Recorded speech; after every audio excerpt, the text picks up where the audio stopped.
আনন্দ বাংলা, আমরা নিরপেক্ষ নই, মানুষ ও সমাজের পক্ষে।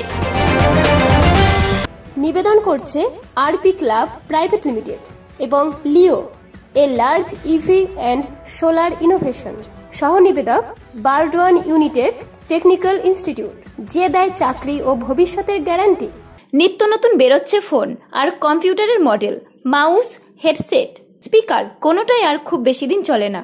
ছুঁড়ে ফেলছি পুরোনোটা, কিন্তু ফেলছি কোথায়? ডাস্টবিন আর ডাম্পিং গ্রাউন্ড থেকে এদের ক্ষতিকারক প্রভাব ছড়িয়ে পড়ছে মানুষের বসতিতে। কিভাবে, তা নিয়েই সোমবার কাঞ্চননগর দীননাথ দাস উচ্চ বিদ্যালয়ে একটি শিক্ষামূলক আলোচনা সভা হয়। বৈদ্যুতিন বর্জ্য কিভাবে সামলাবো আমরা নিশ্চিত নই, বলেই বা দেবে কে?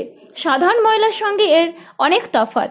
এই সভায় স্টার্ট আপ ফাউন্ডেশনের পক্ষে দেবজিৎ পাল চমৎকার গল্পের মধ্যে দিয়ে ছাত্রছাত্রীদের মধ্যে জানালেন প্রয়োজনীয় কর্তব্য। বৈদ্যুতিন বর্জ্য কতখানি বিপজ্জনক এবং কেমন করেই তার ডিসপোজ করতে হবে দৃষ্টান্ত দিলেন 2020 সালের টোকিও অলিম্পিকের, যেখানে মেডেলে এই বর্জ্য ব্যবহার করা হয়েছিল। গোদরেজের সঙ্গে মিলিতভাবে একটি সংস্থা নির্দিষ্ট সময় অন্তর ছাত্রছাত্রীদের কাছ থেকে তাদের বাড়ির বৈদ্যুতিন বর্জ্য সংগ্রহ করবে এবং বিনিময়ে অর্থও দেবে বলে দেবজিৎ জানান।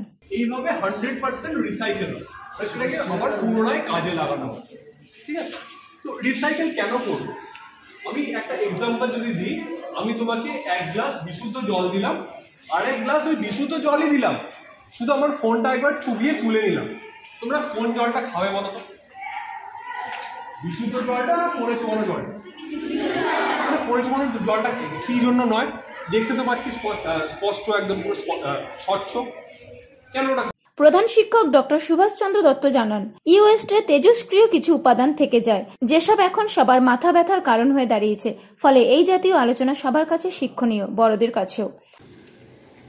আজ কাঞ্চননগর ডিএন দাস হাই স্কুলে স্টার্ট আপ ফাউন্ডেশন তারা একটা পরিবেশ সচেতনতার সঙ্গে সঙ্গে ইলেকট্রনিক ওয়েস্ট ম্যানেজমেন্ট এবং পরিষ্কার পরিচ্ছন্নতার বিষয়ে সেমিনার করে, কুইজ করে এবং এই ব্যাপারে সাহায্য করে কোল ইন্ডিয়া লিমিটেড এবং হার্ডলক রিসাইক্লিং।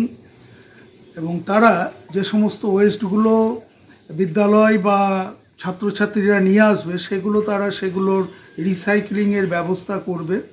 তো ছাত্রছাত্রী তারা আঁকা কম্পিটিশনেও যোগ দেয়, কিন্তু যেহেতু আজকে ওয়েদারটা খারাপ সেই জন্য আঁকাটি ক্যান্সেল হয়, কিন্তু কুইজ এবং সেমিনার প্রোগ্রামটি তারা খুব সফলভাবে করে এবং ছাত্রছাত্রীরা খুব ভালোভাবে উপভোগ করে। এবং আমার মনে হয় এই ধরনের প্রোগ্রাম ইলেকট্রনিক ওয়েস্ট ম্যানেজমেন্টের ক্ষেত্রে খুব দরকার এবং পরিবেশকে বাঁচাতে হলে কিভাবে ম্যানেজমেন্ট করব এটা ছাত্রছাত্রীদের জানানো দরকার এবং আদর্শ মানুষ তৈরিতে এটি সাহায্য করবে বলে আমি মনে করি।